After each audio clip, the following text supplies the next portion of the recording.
ചിത്രകലയെപ്പോലെ തന്നെ ശില്പകലയും ക്ഷേത്ര മതിൽക്കെട്ടിനകത്താണ് വളർന്നു വികസിച്ചു വന്നിട്ടുള്ളത്. ആരാധനയ്ക്കെത്തുന്നവരുടെ മുന്നിലെ ആരാധനാമൂർത്തിയുടെ ഭാവഭേദങ്ങളും പുരാണകഥാ സന്ദർഭങ്ങളുമൊക്കെ പകർത്തി കാണിക്കുവാനായിട്ടാണ് ക്ഷേത്രങ്ങളിൽ ശില്പകല രൂപം കൊണ്ടത്.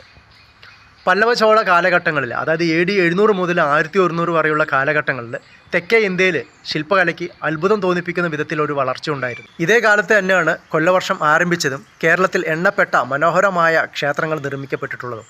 കേരളത്തിൽ ഇന്നേ വരയ്ക്കും കണ്ടുപിടിക്കപ്പെട്ടിട്ടുള്ളതിൽ വെച്ച് ഏറ്റവും പുരാതനമായ ശില്പമായിട്ട് കണക്കാക്കപ്പെടുന്നത് കവിയൂർ ഗുഹാക്ഷേത്രങ്ങളിൽ കാണാറുള്ള ദ്വാരപാലകരുടേതാണ്. ഇതിൻ്റെ നിർമ്മാണ കാലഘട്ടം AD 800കളിലാണെന്ന് കണ്ടെത്തിയിട്ടുണ്ട്. അതുപോലെ തന്നെ അമ്പലപ്പുഴയിലെ കരുമാടിക്കുട്ടൻ, മാവേലിക്കരയിലുള്ള പുത്തരച്ചൻ, അതായത് ശ്രീബുദ്ധൻ, പള്ളിക്കലുള്ള ബുദ്ധവിഗ്രഹം, ഇവയുടെ നിർമ്മാണ കാലഘട്ടവും AD 9ാം നൂറ്റാണ്ടിലാണെന്ന് കണ്ടെത്തിയിട്ടുണ്ട്.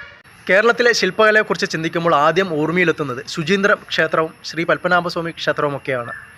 ഇവയുടെ ബാഹ്യഘടനയിൽ, അതായത് പുറമെയുള്ള ഘടനയിൽ തമിഴ് ശില്പകലാ പൈതൃകമാണ് കാണുന്നതെങ്കിലും അതിനകത്തെ അല്ലെങ്കിൽ ക്ഷേത്രത്തിനകത്തെ ശില്പവേലകൾ തനി കേരളീയമാണെന്ന് പറയാം.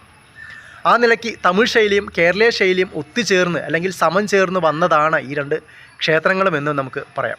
കേരളീയ ചിത്രകലയിൽ ദേവന്മാർ മാത്രമല്ല കടന്നു വന്നിട്ടുള്ളത്, മനുഷ്യരും മൃഗങ്ങളും പക്ഷികളും വൃക്ഷലതാദികൾ പോലും കടന്നു വന്നിട്ടുണ്ട്. ഇന്ത്യൻ മിത്തോളജിയുടെ ഈ സങ്കീർണ സ്വഭാവം ചിത്രകലയിലും ശില്പകലയിലും എന്നതുപോലെ മറ്റൊന്നിലും ഇത്ര പൂർണ്ണമായിട്ടും പ്രതിഫലിച്ചിട്ടില്ല എന്ന് തന്നെ നമുക്ക് എടുത്തു പറയാനാവും.